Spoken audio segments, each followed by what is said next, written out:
Oklahoma regulators crack down on businesses they believe to be non-compliant. Critics say the state regulators overstep their bounds, but others argue more oversight is needed for wholesale prices to recover. In January 2023, there were 7,066 active licenses for cannabis grows in the state, according to a spokesperson at the Oklahoma Medical Marijuana Authority, OMMA. Now there are 4,880.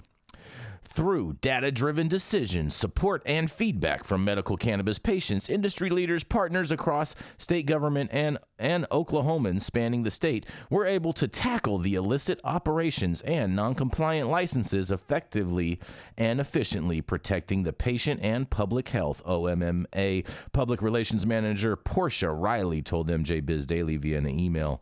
To identify illicit and non-compliant activity, the regulator oversaw more than 7,000 facility inspections and 4,600 plus operational status visits in 2023.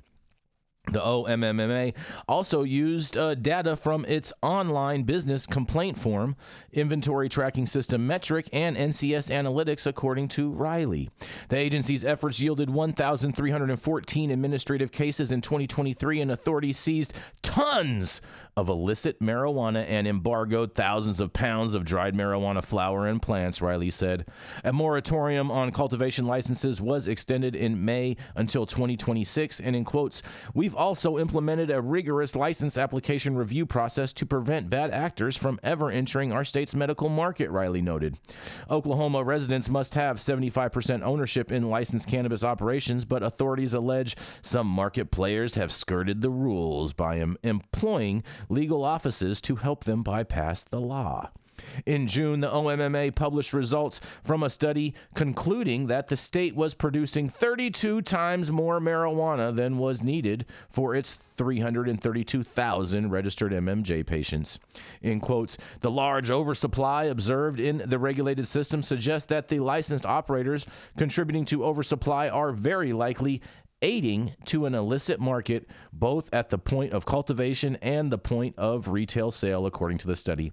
I mean, it doesn't take a rocket science to figure that part out, but nonetheless, in March, perhaps signaling they felt there was enough cannabis available through the state's existing medical program, Oklahomans rejected a ballot initiative to legalize adult use marijuana in the state.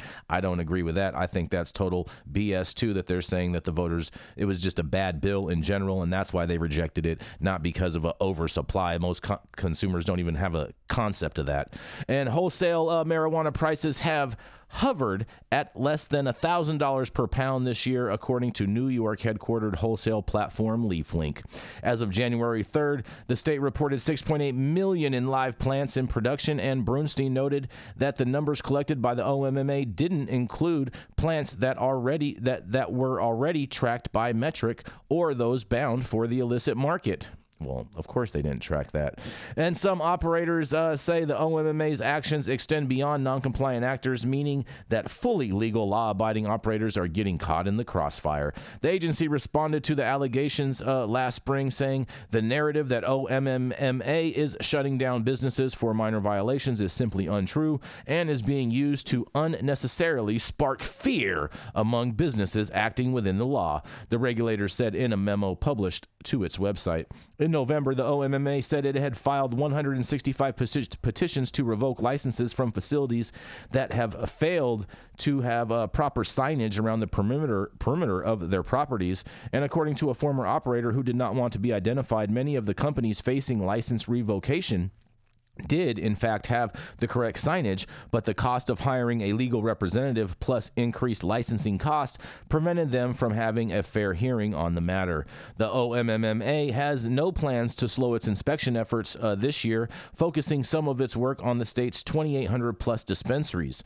A new law allows for regulators to hire secret shoppers who will be tasked with procuring products from dispensaries for lab testing, and employees at cannabis companies in the state also will be required to obtain an OMMA certification, and MMJ cultivators are required to have a surety bond or proof of land ownership. Well, sounds like things are heating up out there in good old Oklahoma. What do you guys happen to think about this? This is Jason Beck for the High at 9 News. What do you think? Oklahoma ain't backing down. Oklahoma, bro. Ain't playing. Oklahoma, they've been raiding people like crazy out there, bro. They've been having crazy busts going on. Yeah. This is what happens when the market matures. Mm-hmm. And it's not surprising because, our firm does compliance and we have to go respond to, they're saying, oh, you violated the rules. You're going to have your license suspended, some action taken against it. And here in California, we've been dealing with people overgrowing for years. Mm-hmm. And people sneaking it out the back door, buying a burner distro and things like that. So Oklahoma's trying to figure out how to do this. And the problem is that the people that are in this are just like our founding fathers. Mm-hmm. It's like, you tell me I got to follow some stupid ass rule. The answer is, nah, I ain't going to do it. And that's just the American way. That is. John Hancock was the most notorious smuggler in the colonies, and here we are today. You tell me to follow a stupid rule, and the answer is, yeah, step around the corner. I got what you want. Yep. And in all fairness, the cannabis industry wouldn't be where it is today if we didn't have citizens that were doing that as well, Dale. So I get it. Shout out to the outlaws. Yes. Hey, I sat in prison thinking about that. It's like, you have a stupid rule here? Fine. Yep. I'm not going to honor it, and I went to prison for it. So yep. It's nonsense is what it is. I totally agree. I love the fact that you said, Jason, I love the fact that you said that it was a bad law.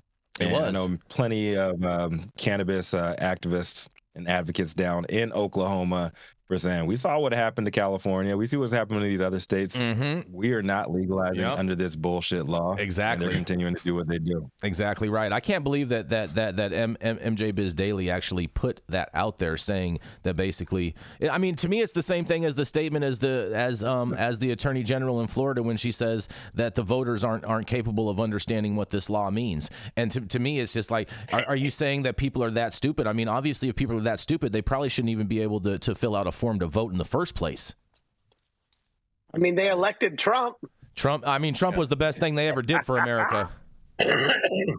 It's the policymakers who aren't getting it. You know what? I'm glad he said that. Give me three concisive Joe Biden sentences right now. Give me three concisive Joe Biden sentences right now. They're all studies. You seem like somebody who voted for him. It's not fair to compare the stutterer to the Russian mole as if those are our only two choices. The only person who got paid from Russia was Joe Biden and his son. That's right. I got three. That's right. I got three. GM is alive. That's right. Ford is alive. Oh, yeah. And before we go down this rabbit hole. Bin Laden is dead. Before we go down this rabbit hole,